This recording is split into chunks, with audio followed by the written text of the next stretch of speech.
Hello, everyone, and welcome back to the channel. Today, we're hopping right back into our life. We have a few left for this step. So, without further ado, let's hop into this. So, we're gonna hop into dinner. Let's go. Sunlight shone through the window as you sat in your living room. Your home phone pressed to your ear. Cove was on the other end. It'd been shaping up to be an ordinary day like any other until Cove had called unexpectedly. He sounded unusually nervous reading you. You listened silently as he kept talking, his words stilted. So I was wondering, do you want to come over to my house for dinner tonight? The question came out strangely, almost like he'd rehearsed it a few times beforehand. Your eyes widened a little. You hadn't expected this to be the reason behind the call. Yep, let's go. That's, It was, it seemed that Cove still had more to say, and you just interrupted him. Oops. Cool, well. He stumbled for a bit, trying to gather his thoughts again.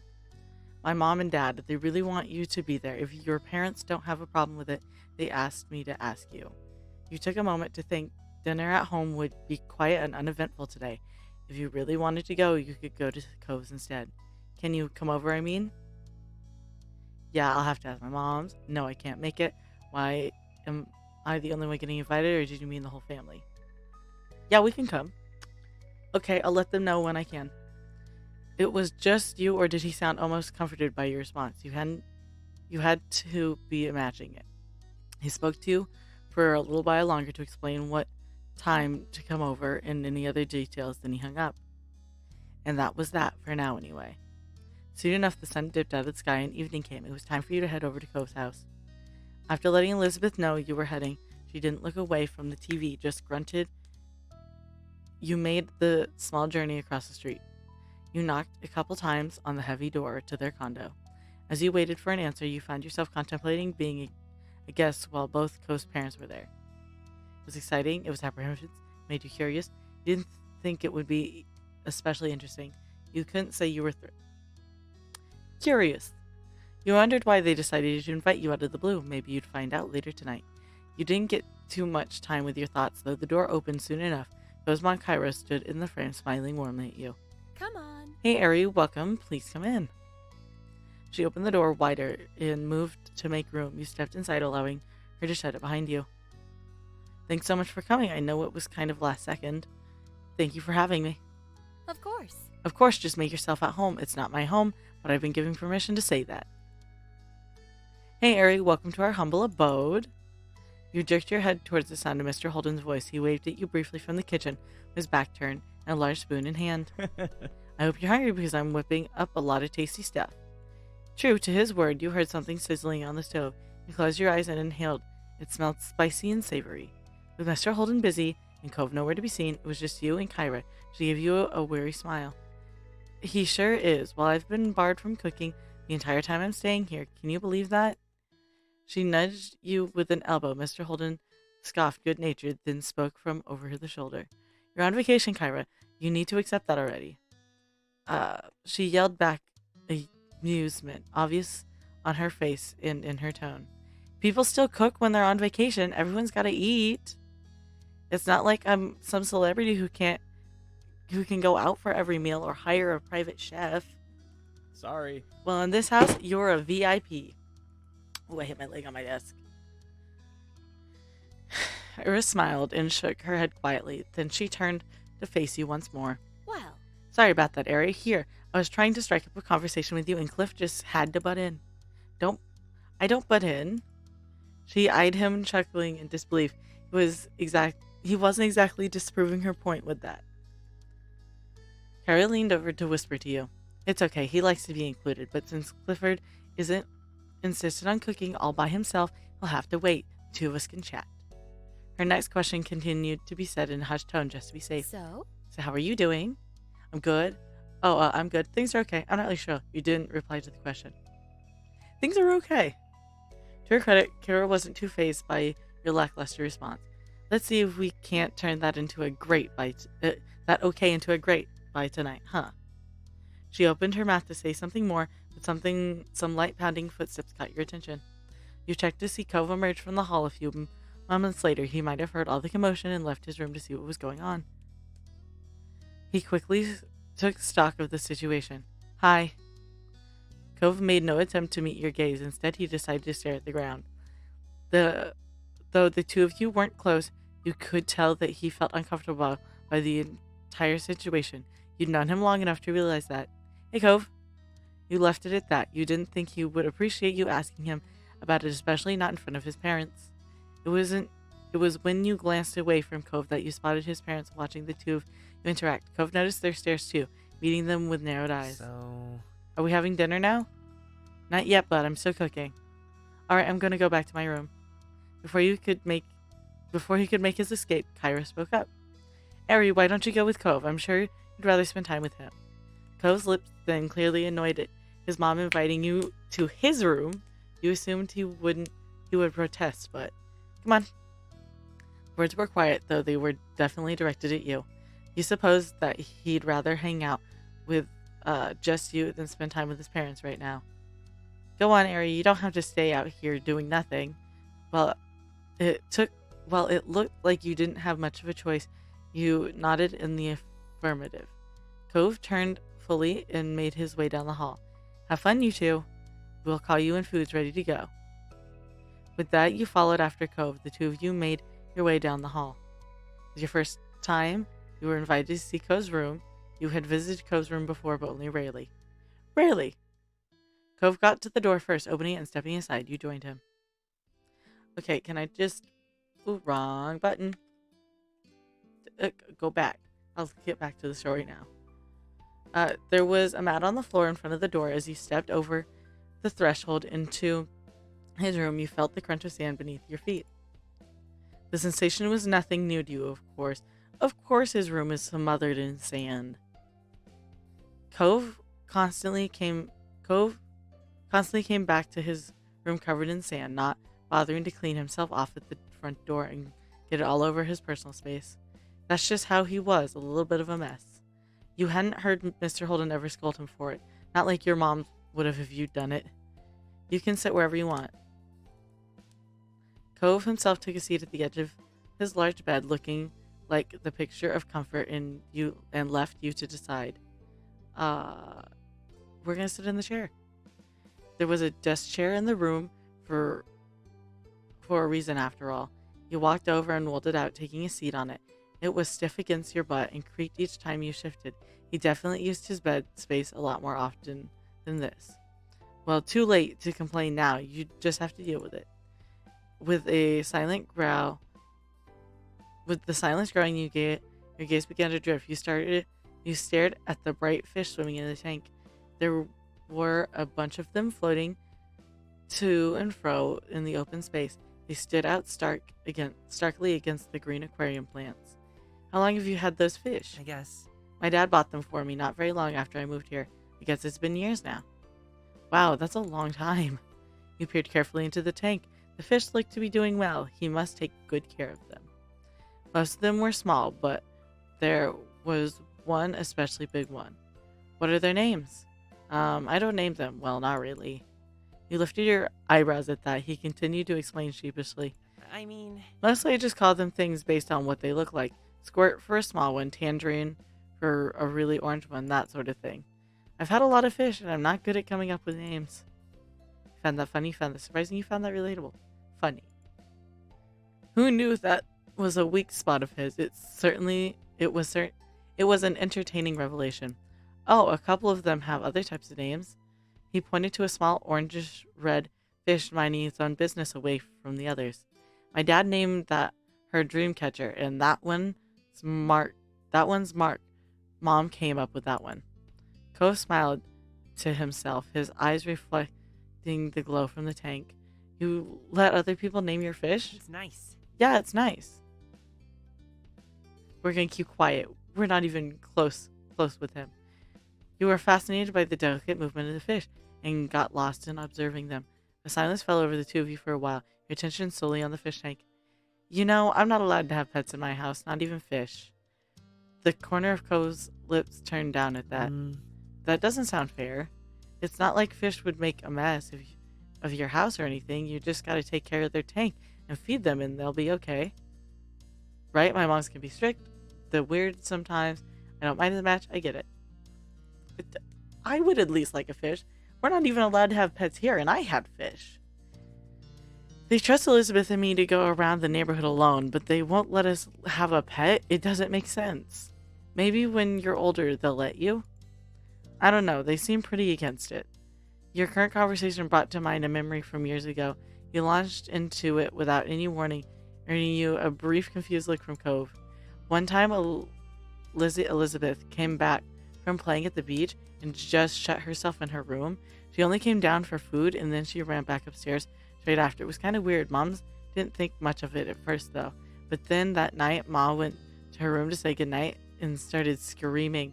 Mom and I ran over to see what happened. Liz had this huge lizard in her arms. Co's eyebrows rose at that and he leaned forward in interest. Really? A lizard? Where did that come from? Elizabeth said she saw it half buried in the sand and didn't know what it was. Then she pulled it out and got the answer, so she brought it home. She hid the lizard in her room for most of the day because she wanted to keep it. Mom and Ma were not happy. They worried about putting it out during the night, but she was going to have to let it go in the morning. Liz was really upset. She did bring it back to the beach eventually, but she wouldn't talk to anyone for days. When she did get over it, it was almost like it never happened. You laughed thinking back to that time. Elizabeth had always been stubborn, but when she was younger, she forgot grudges quickly. Now it wasn't so easy. Cove had been quiet for most of the story, apart from the reveal of the lizard. He had a thoughtful look on his face. I can't even imagine what it'd be like to have a sibling.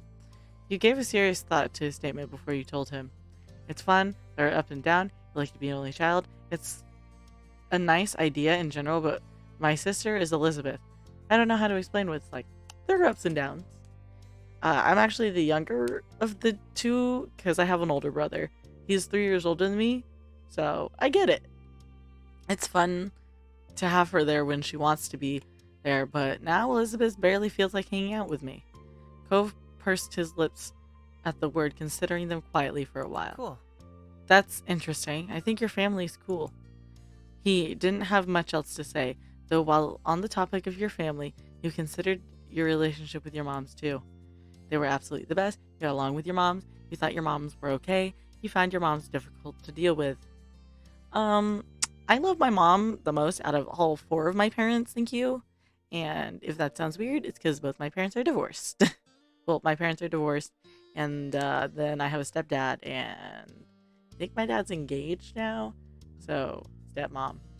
My stepparents are pretty cool, but I love my mom the best. You got along with your moms. They were the absolute best.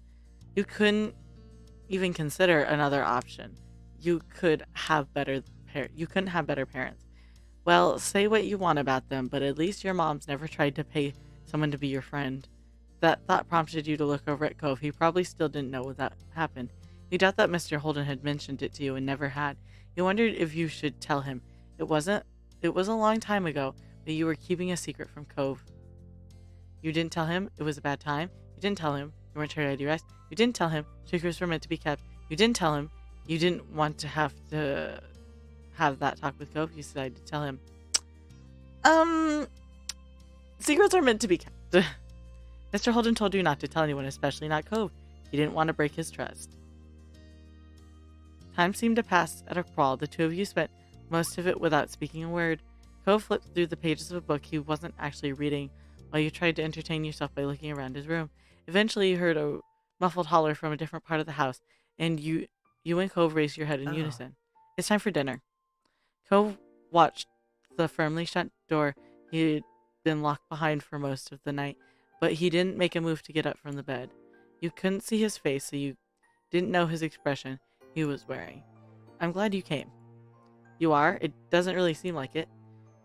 You were just being honest. He hadn't acted that differently towards you since you'd been here. Cove said nothing else and remained sat where he was.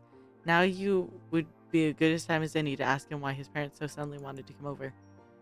Is there a reason? Yes, I want to hear it. Cove didn't say anything at first. You thought he wouldn't answer at all, only for him to speak up.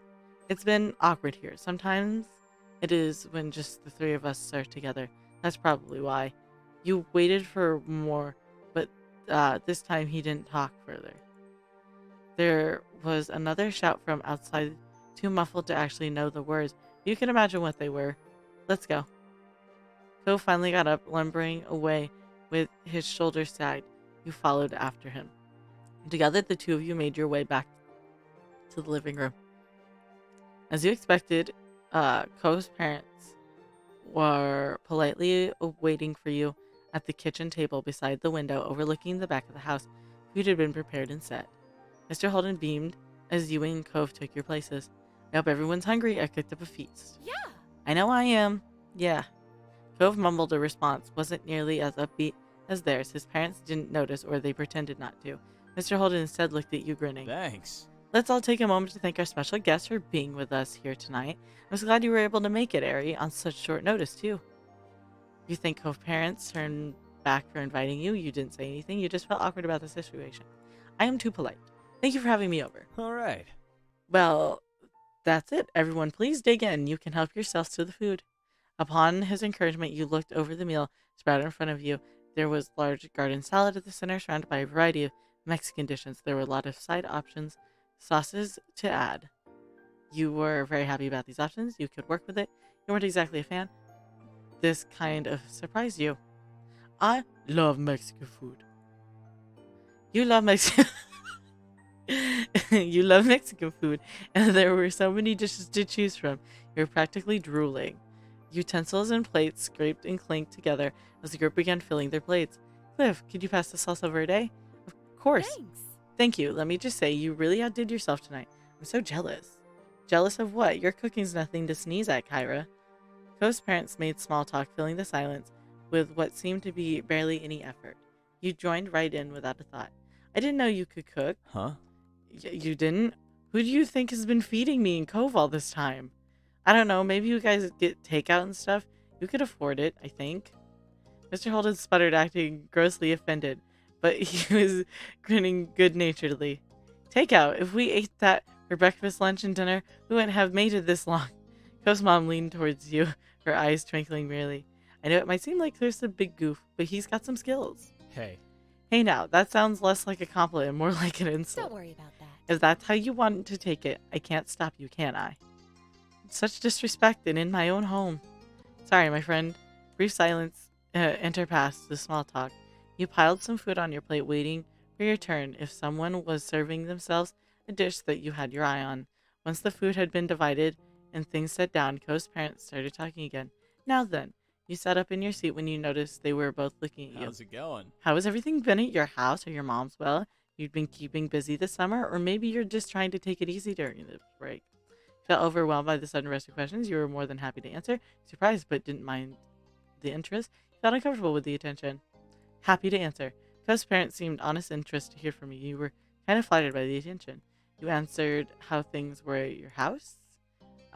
It's been good, is what you said, but you didn't mean. It's all right. It's not great. Talk about it. It's been good. Fantastic. Oh, that's wonderful.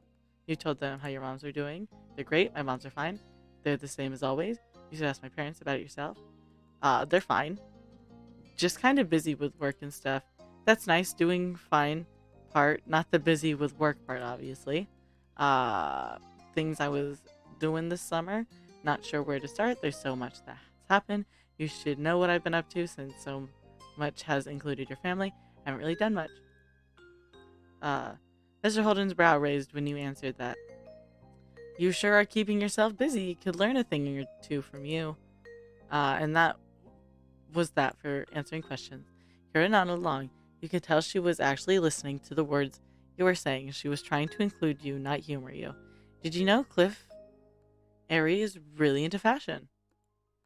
Mr. Holden's face lit up, and he stopped eating so he could lean forward, his arms braced against the table. Nice work. Oh, that's right. Very cool. It's just a hobby. Appreciative about it. Oh, it's not a big thing. Not a big thing. Aw, don't downplay your interests like that. Kira's right. If you enjoy it, then it's definitely a big thing. Thanks. Those parents were definitely the encouraging type, but you could already tell that much about them. There was a lull in conversation as everyone focused their attention on their respective plates. You noticed, not for the first time, that Ghost parents were the ones guiding the conversation. You wondered if you should break the silence this time. You brought up your own topic of conversation? Yeah. I'll select other things. Would you like to tell us more? Yeah. Yeah, absolutely. They looked genuinely eager for you to keep telling, so you did. The rest of dinner continued just like that, with light conversation as you ate your meals. Eventually, all the dishes on the kitchen table were pretty much gone. Harris set down her fork and rested her arms at her sides, letting loose a satisfied sigh. Her plate was completely empty. Thanks. That was delish. Thanks for your culinary creations, Cliff. Mr. Holden was like a flower soaking up the rays of sunbeam. He beamed, flattered by the praise. You ate way too much? You ate until you were satisfied? You tried not to eat too much, even though it was good? Satisfied. It had taken you some time to finish it all, but eventually you cleared your plate. Cove successfully kept his presence to a minimum for the full meal. He was slumped over, even now toying with his silverware. His parents practically only talked to you. Most attempts to entice him to join the conversation failed. Then again, didn't tend to talk a lot unless he happened to be in the mood for it, so you weren't surprised things ended up this way.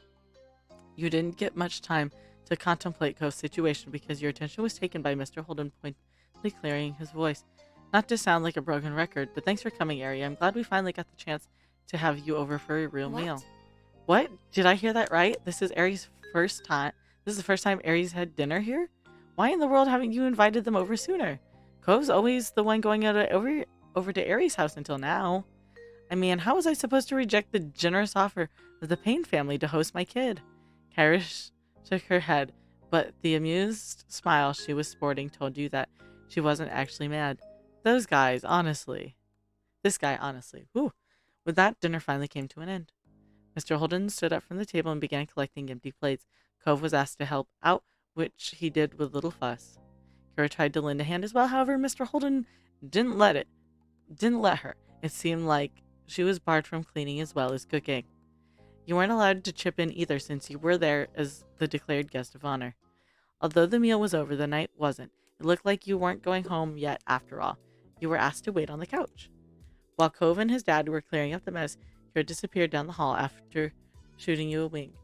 It was a bit strange sitting by yourself while everybody else had something to do. Lucky you weren't alone for too long.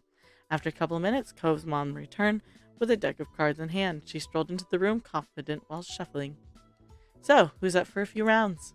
Cove and his dad looked over their shoulders at the questions. They were mutually intrigued by the cards in her hands. She beamed at these questions and stepped further into the living room. Ignoring the couches, she sat cross-legged on the floor by the coffee table. She turned to you and gestured at the space beside her, smiling invitingly. You accepted and followed her lead. The living room carpet was soft, though hardwood floor underneath could definitely still be felt. Kira did an overhand shuffle while she waited for the others to finish their task. She smiled. The smile had yet to leave her lips. Great. This is going to be good. You were excited, you were nervous, you were bored, you were kind of annoyed. You enjoyed her enthusiasm. We enjoyed her enthusiasm. Cove's mom was funny, upbeat, and easygoing. You leaned closer to watch her expertly shuffle the cards. It didn't take much longer for Cove and his dad to wrap things enough to call it good. Cove's dad appeared first, followed closely behind by Cove. Mr. Holden rubbed his hands together in anticipation. All right, I'm ready. As he took a seat across from you on the floor, you noticed that Cove hadn't joined him. He went straight down the hall instead. Without even a word, you stared on confused as he disappeared through the bedroom door. Cove's parents didn't look concerned at the stunt. Kyra nonchalantly split the deck of cards into two and riffled the halves together while offering an explanation of sorts. Cove doesn't keep his wallet with him at home. He puts it away. What? Cove quickly returned to the living room, a black wallet in hand. He took a place at the foot of the table with the rest of you. You blinked as Cove unzipped his wallet. Look at them. He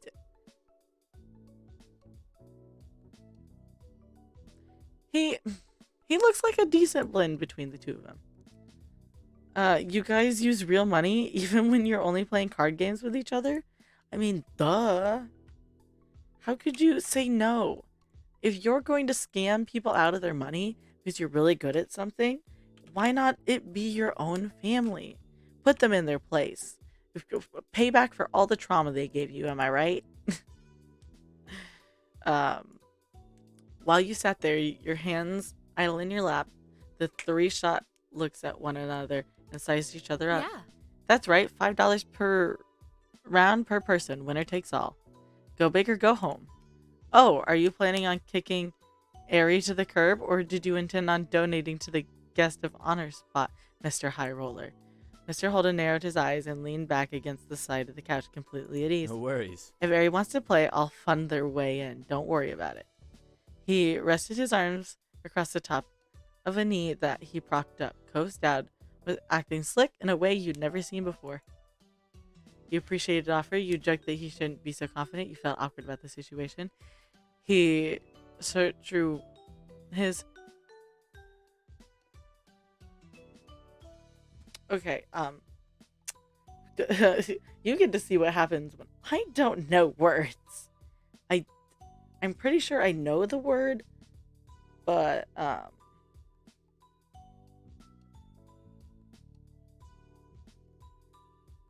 I surety. Of course. His surety was pretty appealing. You ignored it. This one, since we had to look it up. Cove's dad was full of pleasant surprises. Well, you've got your ticket interested in throwing in? He glanced around. This seemed like serious business. In response to your concentration, Kara softened her competitive smile. Don't worry too much. We'll probably just do some rounds of Go Fish tonight. No big. Do you mind? What do you think? We're gonna join. Definitely, I want to play. Mr. Holden gave you a big thumbs up while Cove nodded firmly back. You were really good at Go Fish. You were a decent Go Fish. You left it all to luck. You were always better. We're good. I won tickets in Las Vegas playing Go Fish. You usually won when you played with your own family to the point Elizabeth refused to play that game with you anymore. Fantastic. We'll play however long everybody wants to keep going or until people start running out of cash, but are still refusing to quit while they're behind. Speak for yourself, I see. Speaking for yourself, I see. With a laugh, Kara nudged you using an elbow, then motioned towards the other two with her chin. Don't be fooled by their soft faces. These boys are sharks.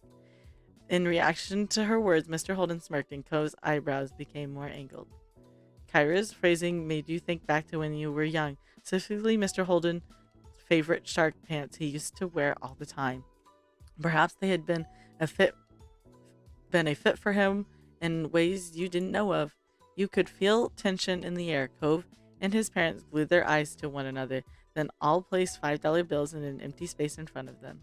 Mr. Holden dropped an extra one for you, giving you a grin after he did. Once this was done, Kira began dealing out cards to everybody. It was time to begin. The first round came and went quickly, with the group getting into the groove of things. You won right away, which meant you had money to keep playing the second round. You're a natural. Nicely done. You'd better keep those wits about you for the next round, though.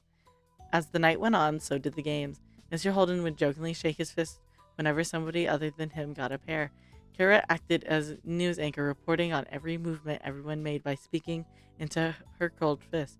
Cove was still a few words, but now it was because he was focused on the game instead of being overcome with awkwardness. Most of the time, you even spotted a smile on his lips. You won quite a few games.